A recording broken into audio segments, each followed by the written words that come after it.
చూశారు కదా, ఫర్టిలిటీ అంటేనే 49 అని అర్థం. ఇది ఇండియాస్ బెస్ట్ ఫర్టిలిటీ హాస్పిటల్. 49 అంటే సంతానం, 49 అంటే సంతోషం. 39 ఆంధ్రప్రదేశ్, తెలంగాణ. నమస్తే సార్.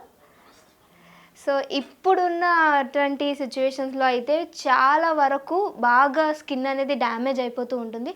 సో ఫస్ట్గా ప్రాథమికంగా స్కిన్కి ఎలాంటి జాగ్రత్తలు తీసుకోవాలి సార్? చాలామంది అంత పొల్యూషన్ వలన, ఎన్విరాన్మెంట్ వలన మన స్కిన్ ఎఫెక్ట్ అవుతుంది అనుకుంటారు. That is correct.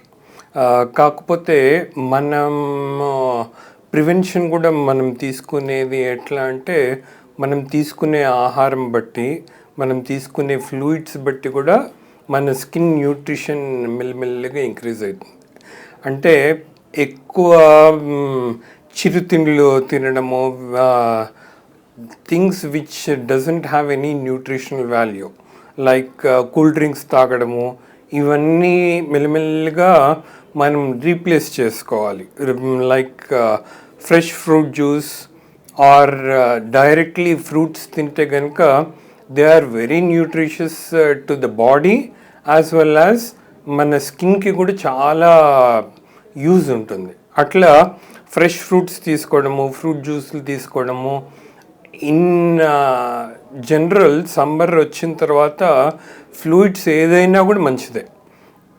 Plain water, lassi, buttermilk, coconut water, fruit జ్యూస్లు.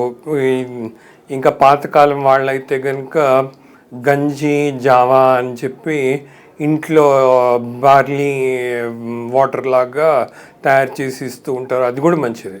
సో ఎంత ఫ్లూయిడ్స్ తీసుకుంటే అంత మంచిది. మామూలుగా సమ్మర్లో కొంచెం ఆకలి కూడా తక్కువ ఉంటుంది అని అంటారు. దట్ ఈస్ మనం రీప్లేస్ చేయాల్సిందేది న్యూట్రిషన్ ఎక్కువ ఎఫెక్ట్ అవ్వకుండా లిక్విడ్స్ ఎక్కువ తీసుకుంటే కనుక మన స్కిన్ న్యూట్రిషన్ ఇంక్రీజ్ అవుతుంది.